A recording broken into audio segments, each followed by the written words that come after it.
para el día de hoy que tenemos, escogí el tema de proyecciones, ¿no?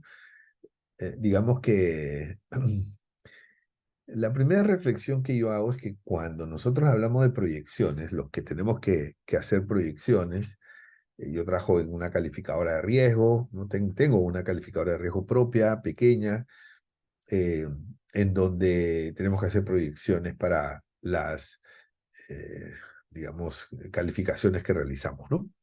Entonces, estas proyecciones, y lo vengo haciendo desde el año, pues, desde que salí de la universidad, ¿no? Entonces, el punto es que cada vez, yo todavía siento que cada vez que nosotros hablamos de hacer proyecciones, nos genera un cierto estrés, ¿no?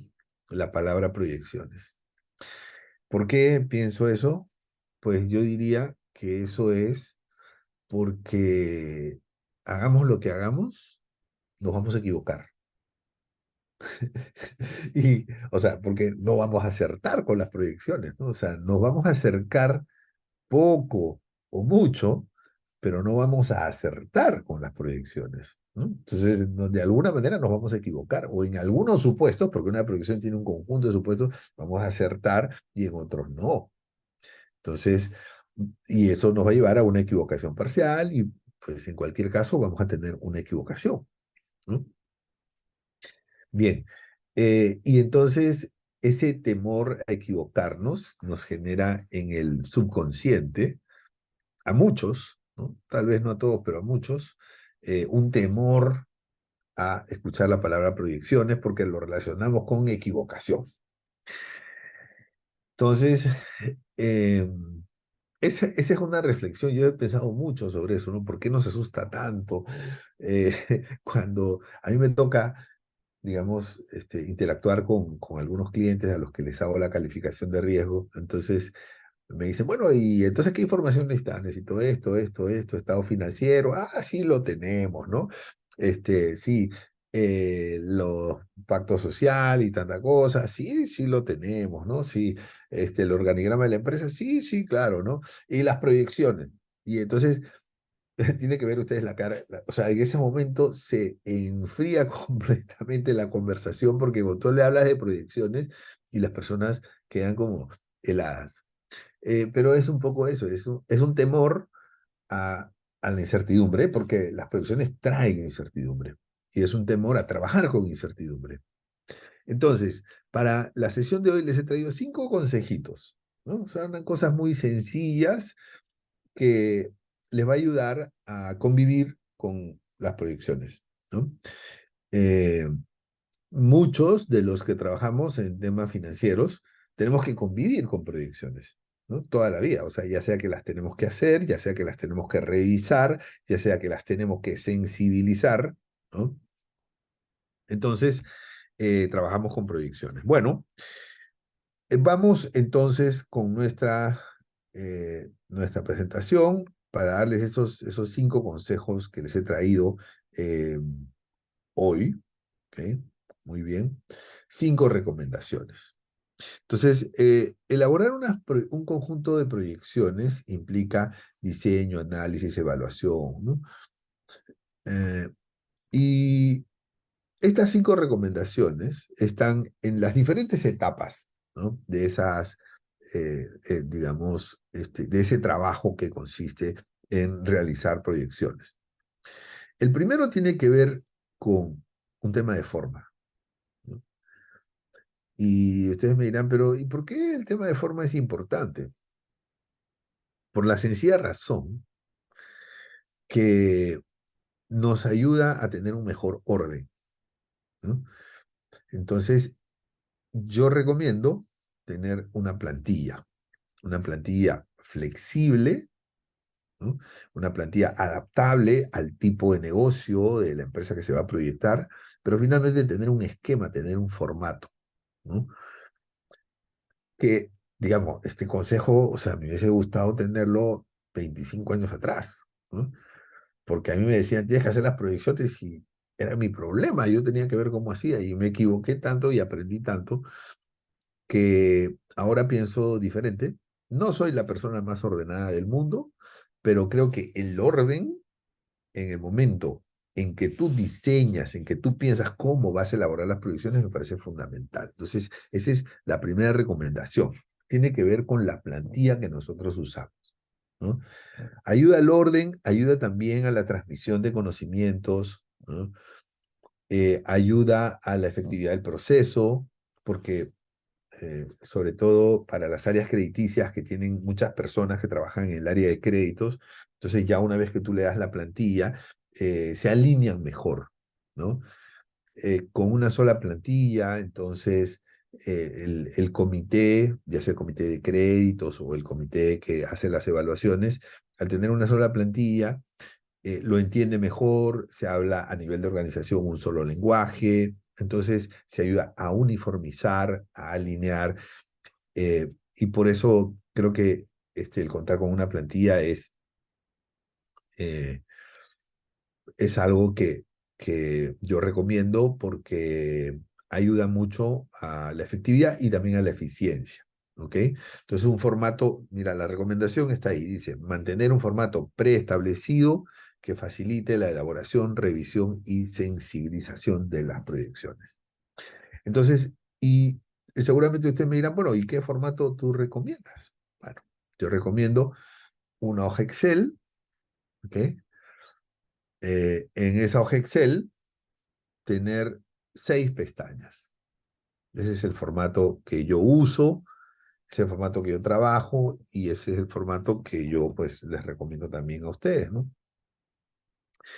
Pueden ser más pestañas o pueden ser menos pestañas, ¿no? Pero aquí les comparto mi idea y les comparto lo que yo, digamos, suelo utilizar.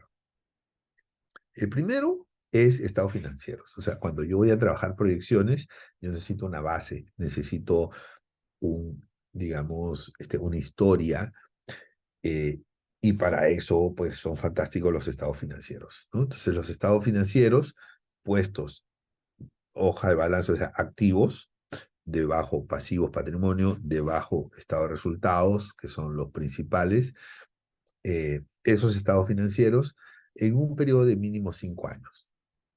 Mínimo 5 años. Eh, digamos, eso es cuando digo mínimo es un ideal, ¿no? Porque hay empresas que tienen menos tiempo o hay empresas que vienen de fusiones o que vienen de decisiones en donde 4 años atrás o 5 años atrás no eran tan, digamos, los estados financieros no eran representativos de la compañía actual. Entonces, por eso digo mínimo 5 años, es como el mínimo ideal, pero si en algunos casos tiene que ser 3 años o 2 años, pues eh, lo, lo importante es que uno pueda tomar esa base, ¿no? Como números de tendencia, y representativos de la situación financiera. ¿Ok? Bien, entonces en una hoja van los estados financieros, en una pestaña, digamos, de Excel. En otra pestaña, la segunda pestaña, el análisis vertical. ¿No? Entonces, el análisis vertical me permite identificar las cuentas más importantes, ¿no? Centrarme, porque, pues obviamente, yo tengo que hacer, antes de hacer las proyecciones, tengo que hacer un análisis, ¿no? Y en ese análisis es importante ver cuáles son las cuentas más importantes, ¿no? Normalmente esas cuentas importantes son sensibles y, y pueden modificarme las proyecciones de manera importante. Luego tenemos el análisis vertical, perdón, el análisis horizontal, que me indica en qué porcentaje han cambiado las cuentas, ¿no? El análisis vertical me dice del total qué porcentaje es cada cuenta, o sea, qué tan importante es cada una de estas cuentas de los activos, del pasivo patrimonio, del estado de resultados, qué tan importante es del total, ¿no? Ya sea los activos o para el balance general, o ya sea de los ingresos para el caso de el estado de resultados. Entonces, en el análisis horizontal, lo que nosotros vemos es la variación, o sea, qué porcentaje varía de periodo a periodo, ¿no? Algunas cuentas tienen incremento, otras tienen disminución, pero ese análisis horizontal me da una historia, una pequeña historia de evolución, del crecimiento o de crecimiento, porque también podría ser de crecimiento. ¿Ok? Ese es para el análisis horizontal. Eh, y, eh, ojo, si nosotros tenemos 5 años de estado financiero, solamente voy a tener 4 porcentajes de crecimiento para análisis horizontal, ¿no? Entonces, eso es importante porque después voy a calcular el promedio de las tasas de crecimiento para algunas proyecciones. Y eso va a ser parte de los supuestos. Entonces, los supuestos que son el porcentaje de crecimiento, por ejemplo, de las ventas, lo tengo que validar con lo que me dice el análisis horizontal, porque en análisis horizontal está el crecimiento de las ventas año a año. Bien, luego tenemos los, los supuestos, ¿no? Entonces, en el caso de los supuestos, que es una pestaña, entonces yo voy a poner cuál es el supuesto para el incremento de las ventas, el supuesto para los márgenes, el supuesto para la depreciación y amortización, el supuesto para la tasa de impuestos sobre la renta, el supuesto para la tasa de interés de corto plazo, para la tasa de interés de largo plazo. O sea, todos esos supuestos, muchos de ellos van a salir de la historia, ¿no? Pero yo tengo que especificar los supuestos con mucha claridad. Esa es una recomendación. Las proyecciones deben, obviamente, deben ser realizadas y muy bien entendidas por el que las confecciona, el analista, el funcionario, el ejecutivo que las confecciona, pero también tiene que tener la posibilidad de que puedan ser entendidas por otras personas. Eso es muy valioso. O sea, eso te pone en una calidad de proyecciones mucho mejor, ¿no?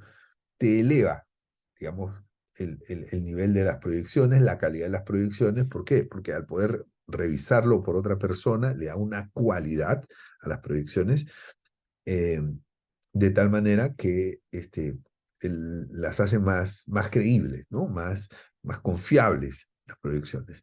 Ya sea que lo revise otra persona de otra área o auditoría o quien sea. Entonces, da mucho más confianza. Y recuerden que en el mundo de los negocios la clave es generar confianza. ¿Ok? Entonces, por eso es bueno poner todos los supuestos. ¿Por qué? Porque el que hace las proyecciones tiene muy claro los supuestos, ¿no? Entonces, saca el promedio de las tasas de crecimiento de las ventas y ese es su supuesto de lo que va a crecer de aquí a 5 años. Pero eso hay que escribirlo. Eso es importante. Eso hay que escribirlo, eso hay que detallarlo, eso hay que ponerlo explícito. Esa es mi recomendación, ¿no? ¿Qué tan importante? Para mí es muy importante. Porque cuando venga auditoría de créditos o venga el regulador o venga cualquier persona que diga, a ver, quiero ver las proyecciones, uno le da las proyecciones y no necesita explicar mucho más, ¿no? Pero yo he visto proyecciones, digamos que de verdad me la han dado algunos clientes, ¿no?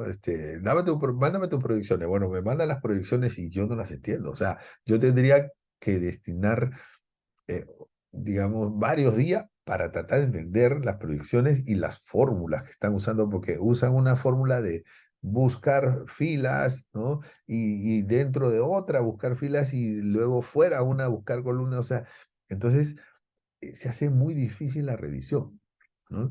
Las proyecciones tienen que ser hechas de una forma en donde se facilite la revisión. O sea, si yo hago proyecciones, a mí me conviene que las proyecciones sean fáciles de revisar, porque si no son fáciles de revisar y yo le pongo 5 fórmulas de buscar fila en una celda, eh, después voy a tener al auditor de créditos, mira, ven, necesito que vengas a mi oficina para que me expliques esto, ¿no?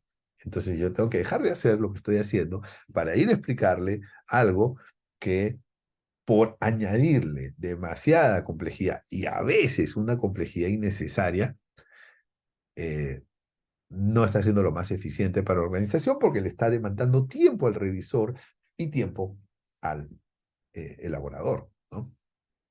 Bien, entonces esta partecita de los supuestos, esta pestaña tiene que ser muy explícita, ¿no? O sea, eh, todos los supuestos detallados en celdas y al costado en texto. ¿Qué significa y por qué? ¿No? Eso los pone en otro nivel. Luego vienen las proyecciones en sí mismas, que es una pestaña, ¿no? Las proyecciones en sí mismas. Esas proyecciones, esta hoja puede tener unas subhojas, ¿no? En donde, digamos, cambiando los supuestos, se ha obtenido sensibilizaciones, ¿no? Bueno, y finalmente eh, tenemos los indicadores, ¿no? Los indicadores o lo que yo llamo los outputs. Los supuestos son los inputs, ¿no? Entonces llegan los inputs, se incorporan en el modelo de proyecciones y luego salen los outputs, que son los indicadores, que al final son los indicadores que quiere ver el comité, porque el comité dice, bueno, a ver, ¿y cómo quedan sus indicadores de cobertura? Entonces uno le tiene que mostrar los indicadores, que es lo que realmente lo va a llevar eh, a tener conclusiones relevantes y los va a ayudar eh, en la toma de decisiones, ¿no? Muy bien. Entonces, estas son las 6 pestañas básicas que yo recomiendo en el tema de formato. Y ahí se me fue la primera recomendación, ¿no? La segunda recomendación, los 3 momentos que requiere una proyección. ¿Cuáles son esos 3 momentos? Una proyección, por naturaleza, ¿no?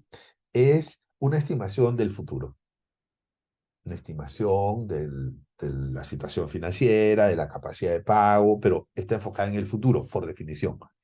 Entonces ahí tienes un momento importante. Tú quieres saber si en el futuro esta empresa va a tener una capacidad de pagar sus obligaciones. Ahí está. Luego, tenemos eh, aquí, ¿no? En las proyecciones, ¿no?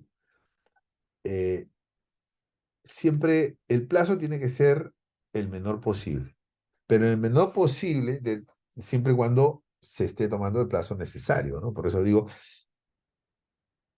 tanto plazo como sea necesario, pero el menos posible. Entonces, por ejemplo, si se está evaluando un crédito a 5 años, las proyecciones tienen que ser por esos 5 años, pero no necesitas más. No vas a hacer una proyección a 10 años porque se trata de evaluar un crédito que vence dentro de 5 años.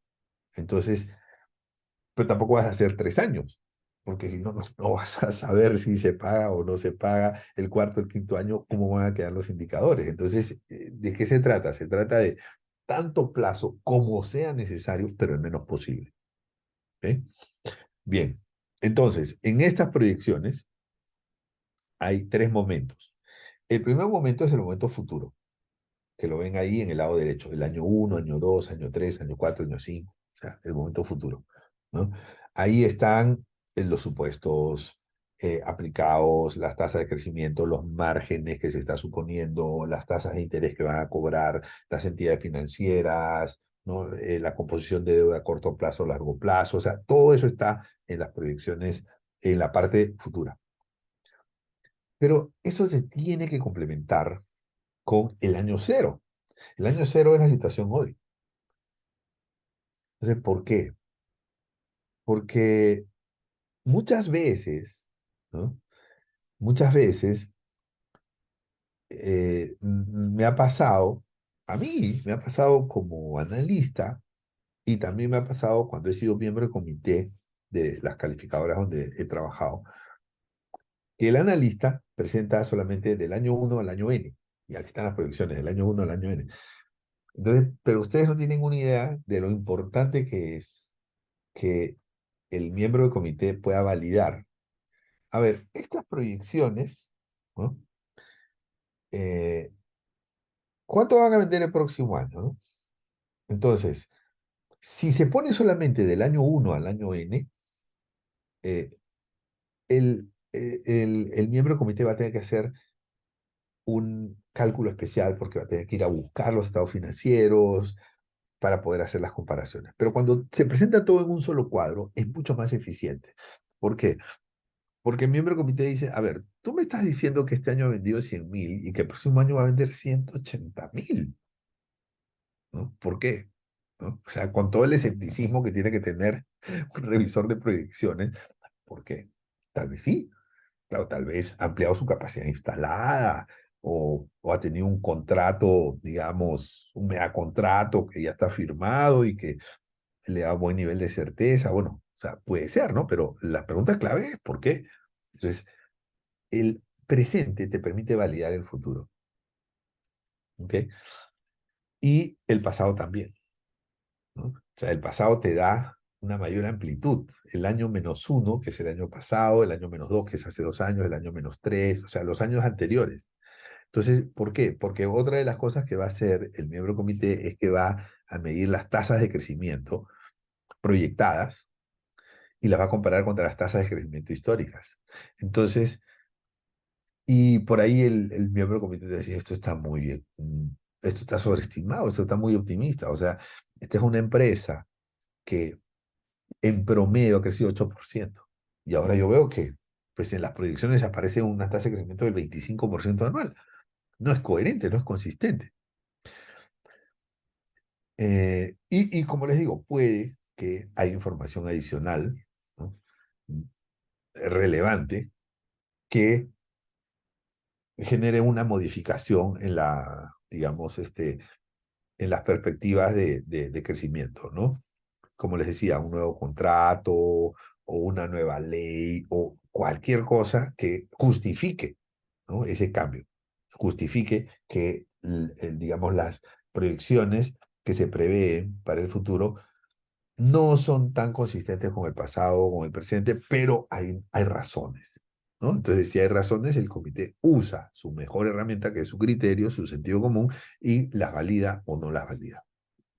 Bien, la tercera recomendación tiene que ver con los objetivos, ¿no? O sea, eh,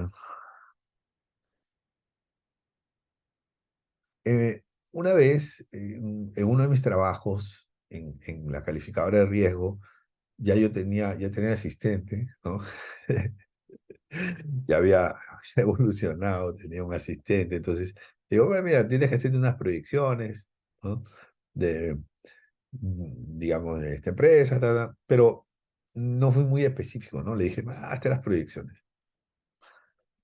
Es un muchacho bastante bueno, muy bueno, muy inteligente, muy hábil, y muy hábil con Excel, manejaba macros en Excel, muy bueno, muy bueno. Y se demoraba con las proyecciones. Ya me falta, ya me falta, ya me falta. Y entonces se demoraba, y yo le decía, oye, y ya lo tenemos, y se demoraba. Entonces, un día me siento con él, pero ¿qué es lo que está pasando? A ver, déjame ver, ¿no? Y lo que pasaba era que el muchacho estaba proyectando los balances generales, y eso le estaba complicando la vida. Entonces yo le dije, mira, eso no necesitamos. Tú no necesitas proyectar un balance general, ¿no? ¿Por qué? Porque aquí nosotros estamos haciendo la evaluación si esta emisión de deuda se puede pagar o no se puede pagar. Si la capacidad de pago es alta, se le pone una calificación alta, y si la capacidad de pago es baja, se le pone una calificación baja. Ese es nuestro trabajo, le dije.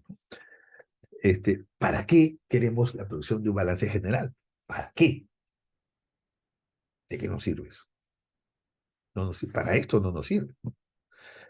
Si nosotros estuviéramos haciendo una evaluación, ¿no? De la compra de un negocio, ¿no? O sea, de repente pues, es importante que tú evalúes el tamaño de los activos y todas esas cosas, y de repente podría ser un caso distinto, ¿no? Pero entonces uno tiene que ver, a ver, primero que nada, ¿cuál es el objetivo de las proyecciones? ¿No? Si tu objetivo es evaluar un crédito, necesitas flujo de caja, básicamente. Si tu objetivo es, por ejemplo, eh, evaluar la situación de una empresa para, para que el accionista o una persona pueda ser un eventual accionista o un posible accionista o compre accionariado. Entonces, es diferente, ahí no hay una deuda de por medio, ¿no? Entonces, ahí las proyecciones tienen que ver con la proyección de rentabilidad, de los dividendos, ¿no? Entonces, uno siempre tiene que considerar, bueno, ¿para qué quiero hacer estas proyecciones? Porque según el para qué quiero estas proyecciones, se va a escoger, digamos, el tipo de proyección, qué cuentas se van a proyectar, y eso nos va a ayudar a ganar eficiencia, ¿no? Porque, como les decía, si lo que queremos es evaluar la capacidad de pago de un crédito, no nos sirve proyectar balance general. ¿Para qué? Solamente necesitamos proyectar un flujo de caja, nada más. ¿Ok? Entonces, por ejemplo, ¿no? En la evaluación de un crédito, entonces, el objetivo será evaluar la capacidad de pago del deudor, ¿no? Entonces, ¿qué se necesita? Se necesita, obviamente, medir vida sobre intereses, vida sobre servicio de deuda, deuda sobre vida, esos son clásicos, clásicos, ¿no? Entonces, para esto, ¿qué necesitas? Proyectar flujo de caja y algunas cuentas de estado de resultados, como por ejemplo, impuestos sobre la renta, ¿no? Como por ejemplo depreciación de amortización, que eso te va a servir para justamente el cálculo del impuesto sobre la renta, ¿no? Entonces, algunas cuentas de estado de resultados, algunas, ¿ya? Pero ¿qué cosa no es necesario? El índice de liquidez, activo corriente de pasivo corriente, o sea, si, si el crédito se puede pagar, ¿para qué necesito yo medir activo corriente sobre pasivo corriente? No me sirve, ¿no? O un ROA, un ROE, rentabilidad sobre activos, rentabilidad sobre patrimonio, no me sirve, ¿ok? Bien, entonces no es necesario proyectar, por lo tanto, un balance general, ¿no? Tal vez algunas cuentas de balance general, como por ejemplo la deuda, tal vez, pero el balance como tal no es necesario, ¿ok? Bien, entonces nos vamos ahora a la cuarta recomendación, ¿no? O sea, la tercera, no se olviden, dice, las proyecciones tienen que estar basadas en los objetivos a alcanzar. Te preguntas, ¿cuáles son tus objetivos? Y sobre esa base construyes, ¿no? Y el siguiente, tiene que ver con el entorno. Este es bien importante. Hace muchos años yo usaba un teléfono, seguramente ustedes usaron ese teléfono, BlackBerry. ¿Se acuerdan de BlackBerry? BlackBerry ya no existe. Ya no existe los teléfonos BlackBerry y ya no existe la marca BlackBerry. Me gustaba muchísimo ese teléfono, ¿no? Tanto así que a veces yo decía, eh, ¿alguien ha visto mi BlackBerry? O sea, yo no decía, ¿alguien ha visto mi celular? ¿No? Decía, ¿alguien ha visto mi BlackBerry? Entonces, eh, y la marca no existe. Entonces, bueno, BlackBerry es uno de los ejemplos como Blockbuster, como Kodak, como marcas que fueron sumamente fuertes, que tuvieron una presencia importante y a pesar de tener esa presencia importante, dejaron de existir. ¿Por qué? La respuesta sencilla es porque no entendieron el entorno. O sea, Kodak no entendió que la fotografía digital era el próximo camino a seguir. El, Blockbuster no entendió que el streaming era eh, el próximo camino a seguir, ¿no? BlackBerry no entendió que las plataformas de comunicación debían ser abiertas, o sea, los sistemas de mensajería debían ser abiertos y lo mantuvo cerrado y cuando vino WhatsApp, perdieron ellos esa ventaja que tenían con su principal herramienta, el BB Messenger o el BlackBerry Messenger. Entonces, no analizaron el entorno, ¿no? Y el entorno puede ser interno o externo, ¿no? O sea, cualquiera de las dos cosas te puede afectar las proyecciones. Un problema con el sindicato, por ejemplo, de una empresa industrial te puede afectar las proyecciones de esa empresa industrial, ¿no? Entonces, el entorno hay que entenderlo para tener, para que las proyecciones no sean matemática pura, porque cuando si, es más, si las proyecciones fuesen matemática pura, lo podría hacer la inteligencia artificial. Y tú le dices a la inteligencia artificial, hazme una proyección, sí, te hace las proyecciones, pero con matemática, ¿no? Entonces, cuando tú analizas el entorno, tú dices, oye, aquí el clima laboral no está muy bueno, ¿no? O la tecnología está cambiando, o los hábitos de los clientes están cambiando. Y esas cosas afecta a los negocios. O sea, si yo soy, los hábitos cambian. Hace, cuando yo vivía en Lima, hace muchos años, yo tenía un hábito y era que los días, mira este hábito raro, los días domingos, ¿eh?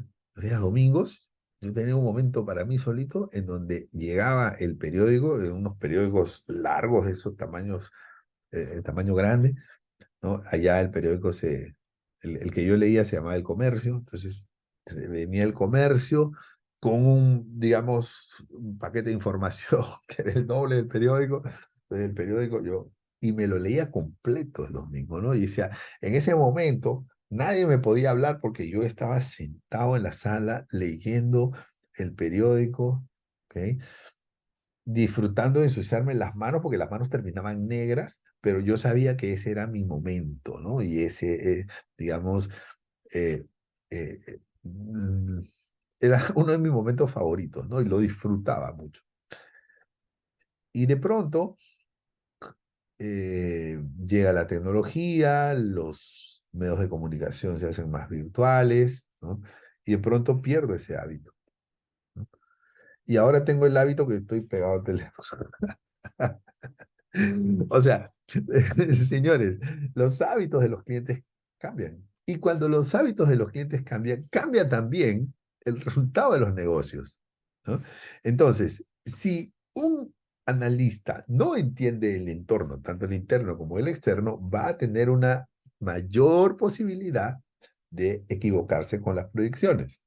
Entonces, algunos ejemplos por aquí de evaluaciones del entorno interno o del entorno externo, ¿no? O sea, por ejemplo, el entorno interno que tiene que ver con la empresa, que tiene que ver con lo que hace la empresa, ¿no?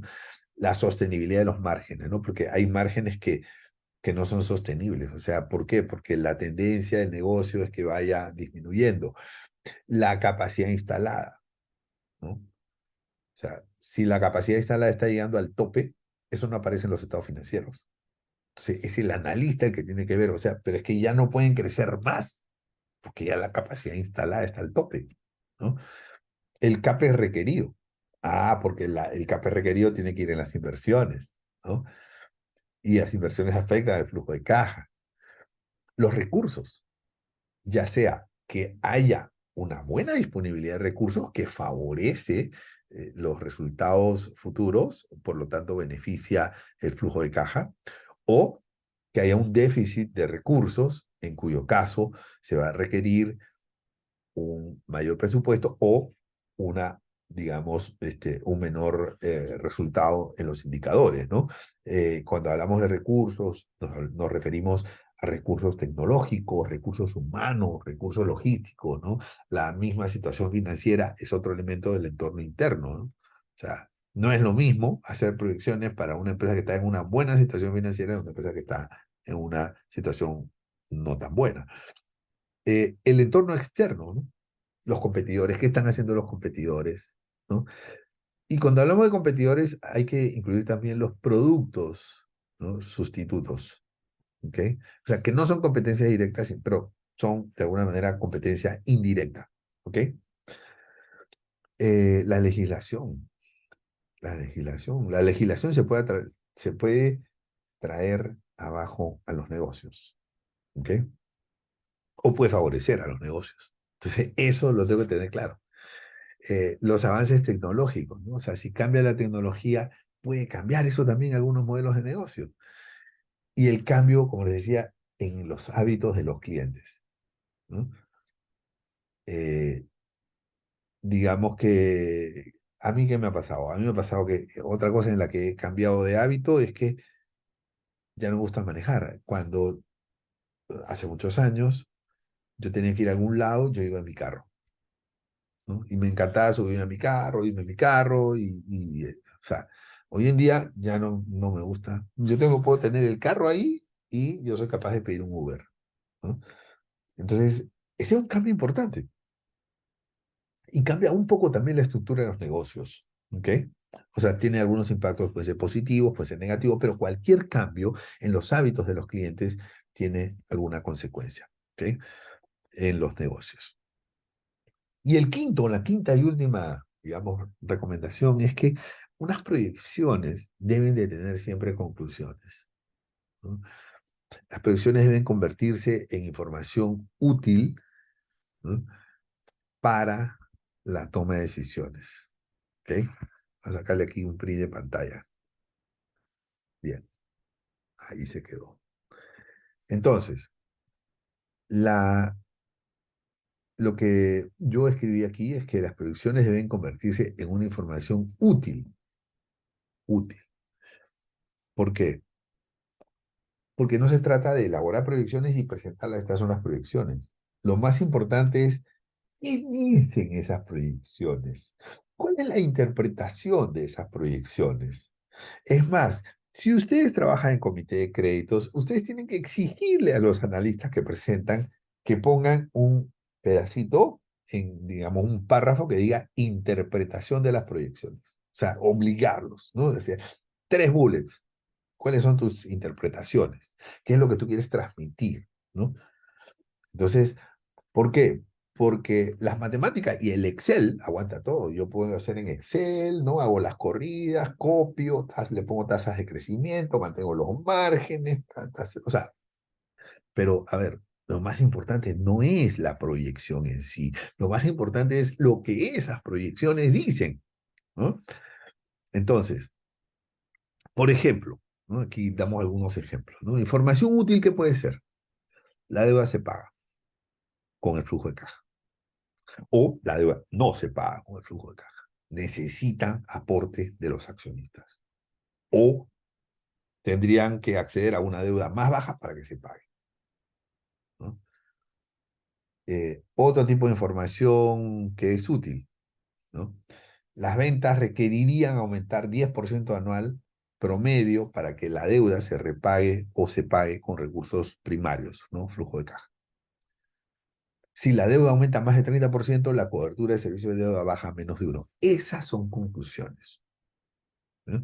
Esas son las que nosotros tenemos que exigirle a los analistas. O sea, preséntame esto, porque, mira, tú puedes ser muy bueno en Excel, pero la organización necesita que seas bueno en Excel, pero que también seas bueno interpretando, para que así puedas producir un trabajo intelectual, que son las conclusiones y la interpretación de las proyecciones, y que eso vaya a los que tienen que tomar decisiones importantes, que eso ayude a esas decisiones importantes, ¿no? Entonces, obviamente se requiere un apoyo en indicadores. Normalmente los indicadores clásicos son estos que se he puesto por ahí, ¿no? Que son los indicadores de cobertura, pero cada organización tendrá su propia, digamos, estructura de indicadores, lo que necesita, dependiendo de, como les decía, el objetivo de las proyecciones. Así que amigos, de esa manera yo he terminado con esta pequeño resumen, ¿no? De 5 recomendaciones que quise dar acerca de las proyecciones para mejorar la eficiencia de las organizaciones y la toma de decisiones.